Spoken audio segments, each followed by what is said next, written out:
ሰላም ጤና ይስጥልን እጅጉን የተወደዳችሁና የተከበራችሁ የአዲስ ስፖርት ቤተሰቦቻችን እንደምን አላችሁልን? ከእናንተው ከሆነው ከአዲስ ስፖርት የዩቲዩብ ቻናላችን አዳዲስ ስፖርታዊ ጉዳዮችን ልናካፍላችሁ እነሆ ዛሬም በድጋሚ ተገናኘን። ስለምታደምጡን፣ ስለምትከታተሉን፣ ቆይታችሁን ከኛ ጋርም ስለምታደርጉ እጅጉን ከልብ አድርገን ነው የምናመሰግነው። በዛሬ ፕሮግራማችን የተለያዩ ስፖርታዊ ጉዳዮችን የተለያዩ አዳዲስ መረጃዎችን ወደ እናንተ እያደረስን ቆይታን የምናደርግ ይሆናል። ከነዚህ መካከል ማንቸስተር ዩናይትድን፣ አርሰናልን፣ ቸልሲ፣ ሊቨርፑል፣ ማንቸስተር ሲቲ፣ ሪያል ማድሪድ፣ ባርሰሎናን ጨምሮ ሌሎችም የአውሮፓ ታላላቅ ክለቦችን የተመለከቱ እጅግ በርከት ያሉ የዝውውር ጉዳዮችን እጅግ በርከት ያሉ ስፖርታዊ ጉዳዮችን እያነሳን ቆይታን እናደርጋለን። እስከ ፕሮግራማችን ፍጻሜ ድረስ አብራችሁኝ እንድትቆዩ በአክብሮት ጋብዛለሁ። ቪዲዮአችንን ላይክ እያደረጋችሁ ቆይታን ከኛ ጋር አድርጉ። ከመሸጋገሪያ በኋላ በድጋሚ ተመልሰን እንገናኛለን። አብረን እንቆይ።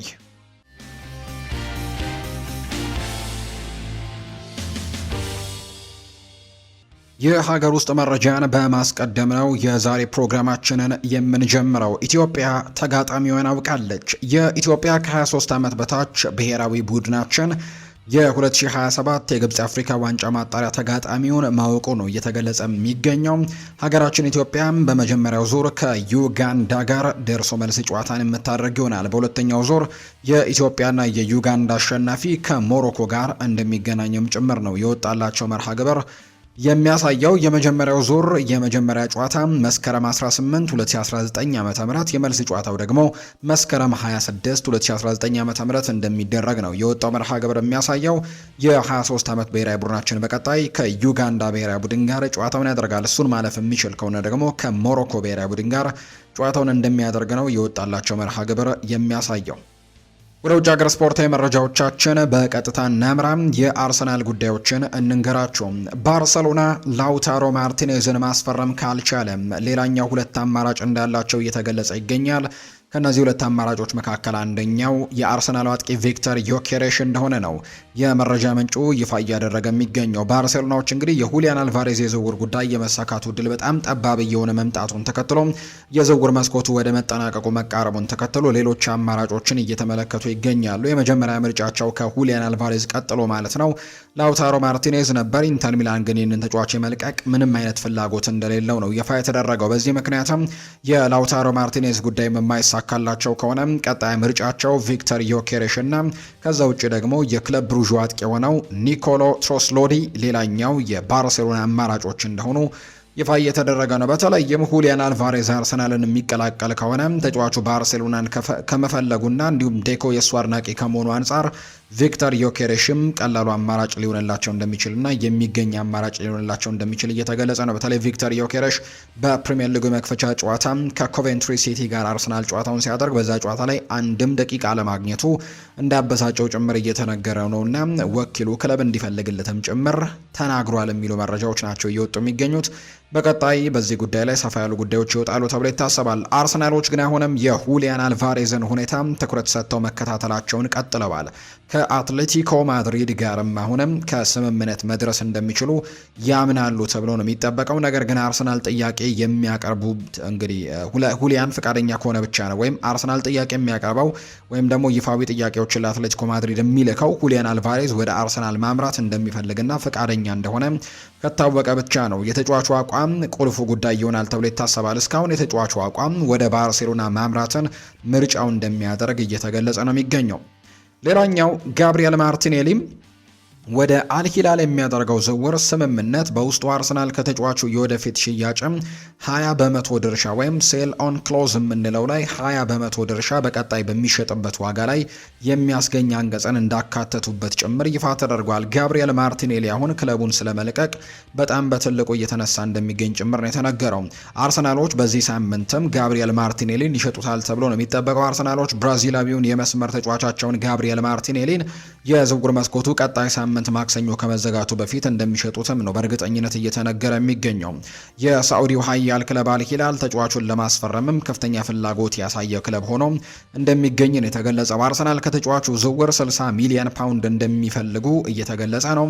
አርሰናሎች ለማርቲኔሊ ደግሞ ቀጥተኛ ተተኪዎችን ያመጣሉ ተብሎ ባይጠበቅም አልቫሬዝን የማስፈረም የረጅም ጊዜ ፍላጎት ግን እንዳላቸው ነው የሚነገረው። አልቫሬዝ ክለቡን መልቀቅ እንደሚፈልግ በግልጽ ያሳወቀ ቢሆንም መሄድ የሚመርጠው ክለብ ግን ባርሴሎና እንደሆነ ጭምር የሚያሳዩ መረጃዎችም እንደወጡ ነው የተገለጸው። ይሁን እንጂ አትሌቲኮ ማድሪድ ተጫዋቹ ለባርሴሎና የመሸጥ ምንም አይነት ፍላጎት ግን እንደሌላቸው እየተገለጸ ነው። ስለዚህ አርሰናሎች ጋብሪኤል ማርቲኔሊን ከለቀቁ በኋላ የሁሊያን አልቫሬዝን ዝውውር ለማጠናቀቅም ጥሩ ድል እንዳላቸው ይሰማቸዋል። ነገር ግን አሁንም ቢሆን ግን ትልቁ ውሳኔ የሚሆነው ወይም ደግሞ ሁሉም ውሳኔ ሊሆን የሚችለው የተጫዋቹ ውሳኔ ይሆናል ተብሎ ይጠበቃል። ተጫዋቹ የዝውውር መስኮቱ ከመዘጋቱ በፊት ሀሳቡን የሚቀይር ከሆነና ወደ እንግሊዝ ስለማምራቱ አሁንም ግልጽ ያልሆነ ነገር ቢኖርም ወደ አርሰናል ለማምራት ፍላጎቶችን የሚያሳይ ከሆነ ግን አርሰናል ለማስፈረም ዝግጁ ሆኖ እየጠበቀ እንደሚገኝ ነው ዘ አትሌቲክ የተባለው የመረጃ ምንጭ ይፋ ያደረገው። የማንቸስተር ዩናይትድ ጉዳዮችን ደግሞ እንንገራችሁ ውድ ቤተሰቦቻችን። ማንቸስተር ዩናይትድ በዚህ የክረምት ተጫዋቾች የዝውውር መስኮት አሁንም እንቅስቃሴውን አጠናክሮ ይቀጥላል ተብሎ ይጠበቃል። ማንቸስተር ዩናይትዶች በሳምንቱ መጨረሻ የካርሎስ ባሌባን ሕክምና ማጠናቀቃቸው ይፋ ተደርጓል። ባሌባ የማንቸስተር ዩናይትድ ተጫዋች የሚያደርገውን ፊርማም አኑሯል፣ ይፋም ተደርጓል እየተባለ ይገኛል። በሌላ በኩል ግን ማንቸስተር ዩናይትዶች አሁንም የግራ መስመር ተሰላፊ ተጫዋችን ለማስፈረም ነው በትልቁ እየተመለከቱ እንደሆነ ይፋ የተደረገው። ቀጣዩ ታርጌታቸው በግራ ክንፍ ወይም በግራ መስመር ተከላካይ ቦታ ላይ የሚጫወት ተጫዋችን ማስፈረም ነው። አሁን ላይ የተለያዩ ተጫዋቾችን እየተመለከቱ እንዳለ እየሰማን ነው። ከነዚህ መካከል አንደኛው ታዳጊው የ19 ዓመቱ ተጫዋች የሬሲንግ ሳንታንደሩ ሆርግ ሳሊናስም እንደሚመለከቱት ነው ማንቸስተር ዩናይትዶች እየተገለጸ የሚገኘው። ይሄኛው ተጫዋች በዋጋ ጉዳይ ላይ ምናልባት ረከስ ያለ ዋጋን የሚያስወጣቸው ወይም ጥቂት የሚባል ዋጋ የሚያስወጣቸው አይነት ተጫዋች ተደርጎ ነው የሚቆጠረው። 16 ሚሊዮን ዩሮ የውል ማፍረሻ ያለው ተጫዋች ተደርጎ ይቆጠራል። ሌላኛው የባርሴሎና ተጫዋች የሆነው ሌላኛው አማራጫቸው ነው አሌሃንድሮ ባልዴ። ሰሞኑን በተለይ በትልቁ ከዚህ ተጫዋች ጋር ስማቸው እየተነሳ እንደሆነ እየታወቀ ነው። ባርሴሎና አሌሃንድሮ ባልዴን ለመሸጥ ፈቃደኛ እንደሆነ በተደጋጋሚ ተገልጿል። 45 ሚሊዮን ዩሮ ግን ከዚህ ተጫዋች እንደሚፈልጉ ነው የተገለጸውና ማንቸስተር ዩናይትድ ምናልባት ይህንን ተጫዋች ማስፈረም የሚፈልግ ከሆነ ይህንን ያክል ገንዘቦችን ማቅረብ ይኖርበታል ተብሎ ይጠበቃል። ዩናይትዶች ለፋይናንሻል ፌር ፕሌይ ጥንቃቄ ውስጥም እንዲሁ እንደሚመርጡ እየተገለጸ ይገኛል። ስለዚህም ምናልባት የፋይናንሻል ፌር ፕሌይ ጥንቃቄን ለማድረግ የሚመርጡ ከሆነ የውሰት ጥያቄን አሁን ላይ ያቀርበው ምናልባት የግዴታ ግዢን ሊያካትቱበት እንደሚችሉ እየተገለጸ ነው የሚገኘው። በሌላ በኩል ሉዊስ ሆልን በቀዳሚ ምርጫቸው ውስጥ ወይም በቀዳሚ ዝርዝራቸው ውስጥ የነበረ እንደሆነ ይታወቃል። ነገር ግን አሁን ላይ ይህንን ተጫዋች የማስፈረም እድላቸው ጠባብ እንደሆነ የሚጠቁሙ መረጃዎችን ነው በተደጋጋሚ እየሰማን የምንገኘው። ጆሹዋ ዘርክዚም ክለቡን የሚለቅ ከሆነ ማንቸስተር ዩናይትድ አጥቂ እንደሚያስፈርም ዘ አትሌቲክ ጨምሮ እየተናገረ ነው። በአጠቃላይ ከነዚህ ተጫዋቾች ጋር በተያዘም በጣም በርከት ያሉ ጉዳዮች ናቸው እየተነሱ የሚገኙት። እንግዲህ በቀጣይ ማንቸስተር ዩናይትድ በግራ መስመር የተከላካይ ስፍራ ላይ የትኛውን ተጫዋች ይመርጣል የሚለው በርካቶች በጉጉት የሚጠብቁት ጥያቄ ነው የሚሆነው። ምክንያቱም የሆርግ ሳሊናስን ይመርጣሉ ወይንስ ደግሞ አሌሃንድሮ ባልዴን ነው የሚመርጡት የሚለው ጉዳይ በርካቶች ይጠብቁታል። ማንቸስተር ዩናይትድ ግን ለግራ መስመር ተሰላፊ ቦታቸው ላይ እነዚህ ሁለት ተጫዋቾች ናቸው አሁን በትልቁ አማራጭ ሆነው የቀረቡት።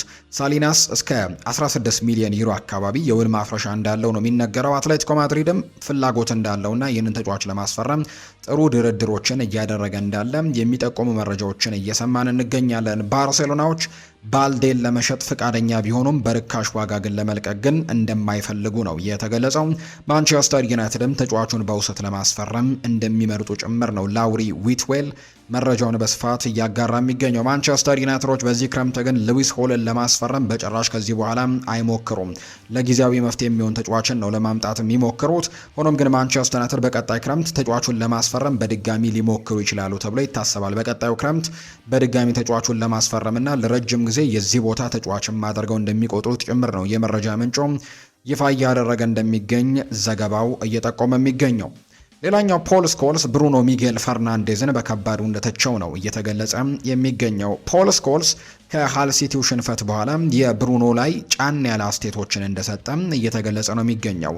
አምበሉ ብሩኖ ከቅዳሜው ሽንፈት በኋላ የቡድን አጋሮቹ ባለፈው ሲዝን ያደረጓቸውን ተመሳሳይ የሚባሉ ስህተቶችን እየደገሙ መሆናቸውን በመግለጽም የበለጠ መጫንና ጠንካራ መሆን ነበረብን፣ ኳስም ለተጋጣሚ ብዙ መስጠት የለብንም፣ ከኮርናም እንዲህ ያሉ ግቦችን ማስተናገድ የለብንም ያለ ሲሆን እንግዲህ ያንን በተመለከተም ተጫዋቾችን እንደተቸ ጭምር ነው የተነገረው። ታዲያ ፖል ስኮልስ ይህንን በተመለከተ ለቀረበለት ጥያቄ የእሱን አጨዋወት ራሱ ስትመለከት አፉን ቢዘጋ የተሻለ ነበር ሲልም ነው ፖል ስኮልስ ለዚህ ተጫዋች ያለውን መልእክት ያጋራው። ምክንያቱም እሱ ራሱ ጥሩ የተጫወተ ተጫዋች አልነበረም ሲል ነው ፖል ስኮልስ አስቴቱን ብሩኖ ሚጌል ፈርናንዴዝ ላይ እየሰጠውና ጠንከር ያሉ ትችቶችን የሰነዘረበት።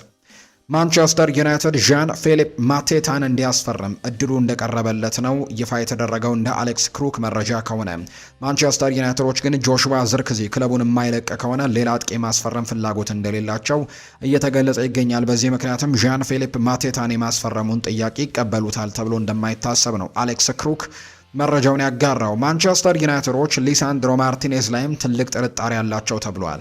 ሊሳንድሮ ማርቲኔዝ በማንቸስተር ዩናይትድ ቆይታውን ለማረጋገጥ የዚህ የውድድር ዘመን ራሱን ይበልጥ ለጨዋታዎች ዝግጁ ማድረግ እንደሚጠበቅበት ነው የመረጃ ምንጮቹ የሚናገሩት። የዩናይትድ የውድድር ዘመኑ መጨረሻ የሚጠናቀቀውን የተጫዋቹንም ውልም ለተጨማሪ 1 ዓመት የማራዘም አማራጭ ለመጠቀምም ዝግጁ ናቸው ተብሏል። ሆኖም ግን በማንቸስተር ዩናይትድ ባለስልጣናት ዘንድ ማርቲኔዝ ከጉዳት ነፃ ሆኖ ለረጅም ጊዜ መጫወት እንደሚችል ማረጋገጥ በደንብ አለበት ብለው ያምናሉ።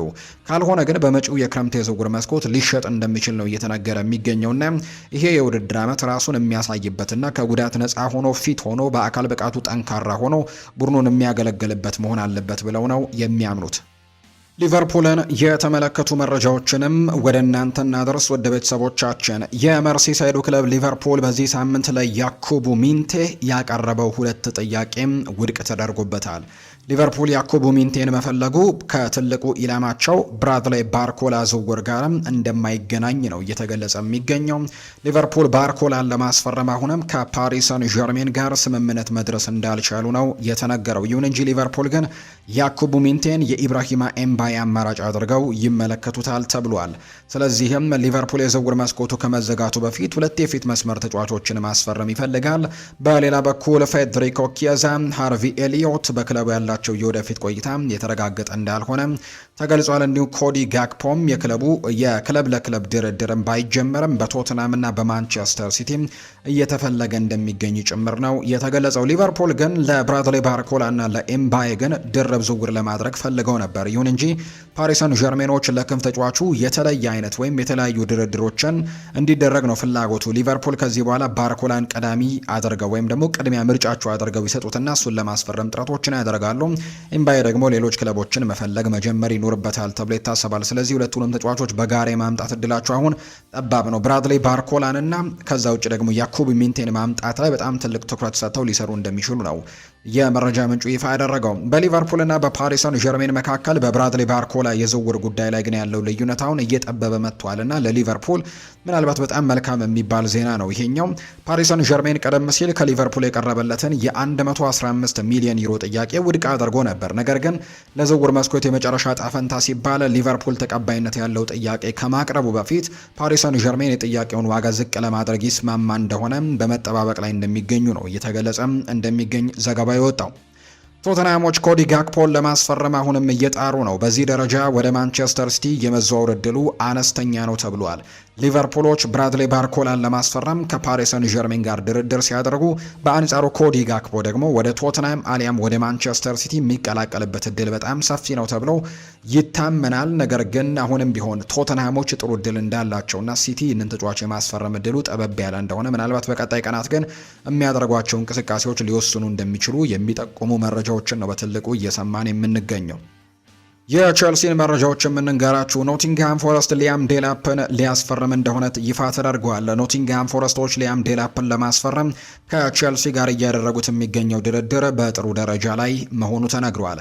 ሊያም ዴላፕ ለሳምንታት የኖቲንግሃም ፎረስት ቀዳሚ የአጥቂ ኢላማ እንደነበር ነው ዘ አትሌቲክ የተባለ የመረጃ ምንጭ ይፋ ያደረገው።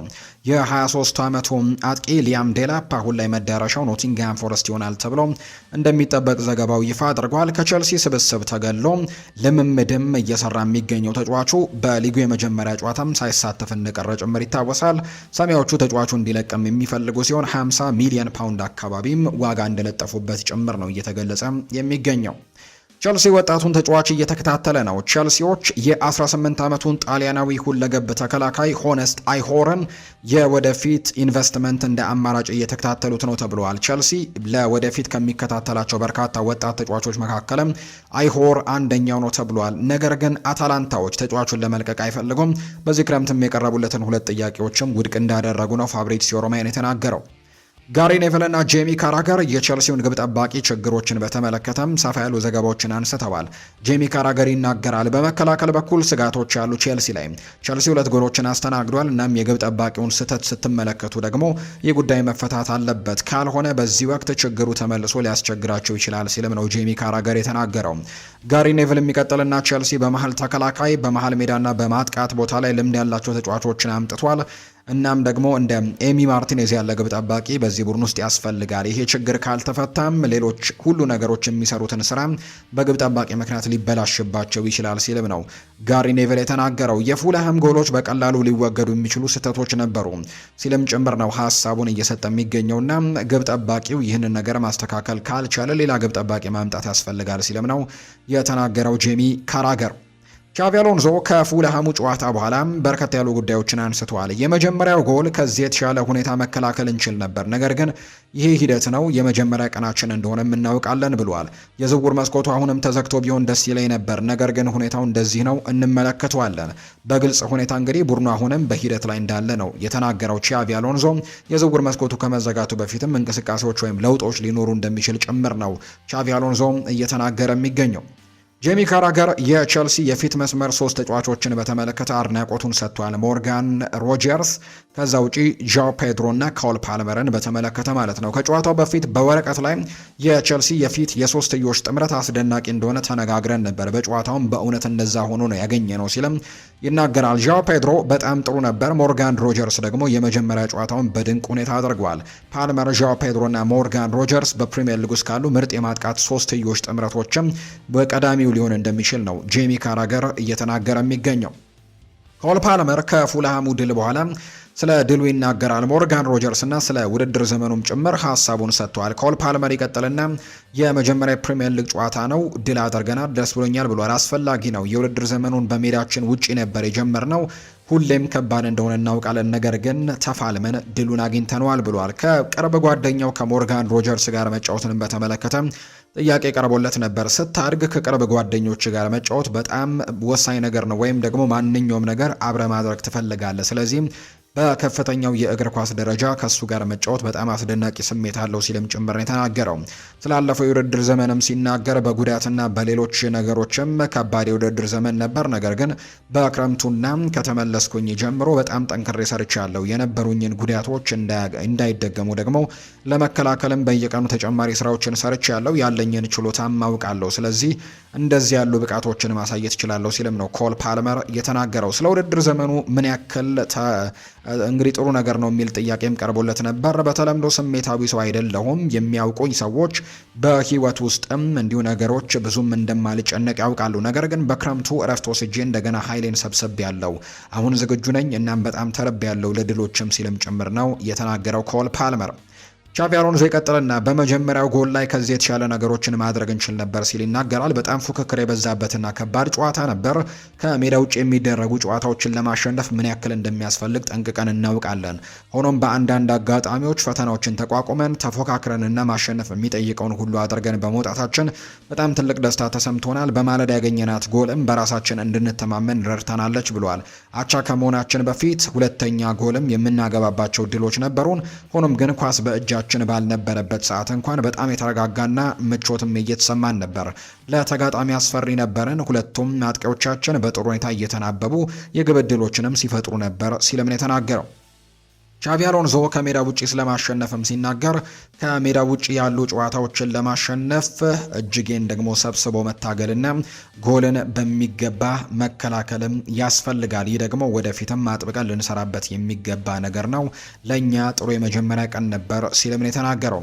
ቻቪ አሎንዞ ስለ አጥቂዎችም ይናገራል። አንዴ የጨዋታው ሪትም አግኝተው ከተናበቡ ብዙ የግብ ዕድሎችን መፍጠር እንደሚችሉ እናውቃለን።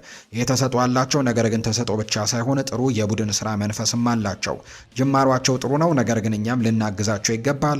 ሁሉም ነገር እነሱ ላይ ብቻ ልንጥል አንችልም። ኳሱን አመቺ በሆኑ ቦታዎችም ለነሱ ለማድረስም መላው ቡድኑ የተረጋጋ ጨዋታን የሚቆጣጠር ጥራት ያለውና ጠንካራ መሆን አለበት ሲልም ነው ቻቪ አሎንዞ የተናገረው። ዋናው ነገር ስለ ግለሰቦችና ስለ ሁኔታዎች ማውራት ሳይሆን ስለ እንግዲህ በአጠቃላይ ምን ማድረግ እንዳለብን መረዳቱ ላይ ነው። በእርግጥ የተቆጠረብን የመጀመሪያ ጎል ከዚህ በተሻለ መከላከል ነበረብን። ነገር ግን ሂደት ነው፣ ገና መጀመሪያ ቀናችን ነው። ደግሞም 3 ነጥብ ይዞ ስህተት መማር ደግሞ ሁልጊዜም ቀላል ነው ሲል ይናገራል። ስለ ሶስቱም አጥቂዎች ጎል ስለ ማግባታቸውም ሲናገር ለቡድኑ በጣም ወሳኝ ሚና ይኖራቸዋል። ቡድኑን ለነሱ ዙሪያ መገንባትም እንፈልጋለን። ኃላፊነት ወስደው ሌሎች ተጫዋቾችም ሊመሩና ሊያነቃቁ ይገባቸዋል። በተቻለ መጠንም በተሻሉ አጋጣሚዎችም ልንጠቀምባቸው ይገባል። ለሶስቱም በጣም ደስ ብሎኛል። ለቡድኑም ደግሞ ተጫውተዋል፣ ሁሉም ደግሞ ግብ አግብተዋል ሲልም ጭምር ነው የተናገረው አሰልጣኝ ሻቪ አሎንዞ።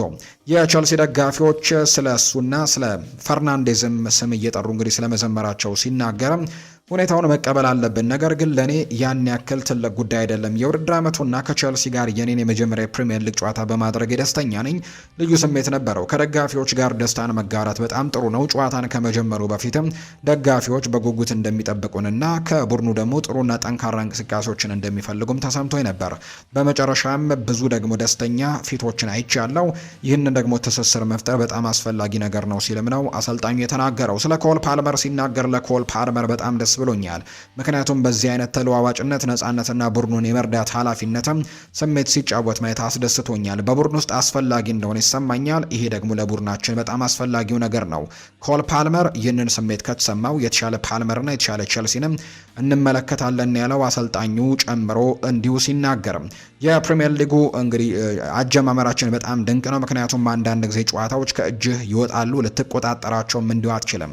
ሜዳ ላይ ያሉ ተጫዋቾች ምን ማድረግ እንዳለባቸው እና ሁኔታውን እንዴት ማስተናገድ እንዳለባቸው ማወቃቸው ወሳኝ ነገር ነው። ይሄ ቢያንስ ታክቲክ በትክክል የመተግበር እኩል አስፈላጊ ይሆናል ሲልም ጭምር አሰልጣኙ ጨምሮ ይናገራል። በእግር ኳስ ውስጥ ምንም ነገር አያስገርመኝም። ወደፊት የምናየው ግን ይሆናል። የኔ ምኞት ወደፊት ምን እንደሚፈጠር አሁን ላይ ማወቅ ቢሆንም ነገር ግን በዚህ ሳምንት ደግሞ አብረን ብዙ ነገሮችን እያሳለፍን እንገኛለን። ትናንትና አሰልጣኝ ሻቪ አሎንዞ በአጠቃላይ ከጨዋታው በኋላ የሰጠው ሀሳብ ይህን ነው የሚመስለው። ሌላኛው ከቸልሲ ጋር በተያያዘ የሚነሳው ጉዳይ ቸልሲዎች አሌክስ ስኮትን በተመለከተ በዚህ ክረምት ለማስፈረም ሞክረው ነበር። ነገር ግን ቦርንመስ እሱን መሸጥ በጭራሽ አይፈልጉም። በዚህ ክረምት ስኮትን ለማስፈረም የሚመጣ ማንኛውም ክለብ ለመታገል ዝግጁ ናቸው ቦርንመዞች። ቸልሲ አሌክስ ስኮትን ለማስፈረም እጅግ አስደናቂ የሆነ ነገር ማድረግ ይኖርበታል።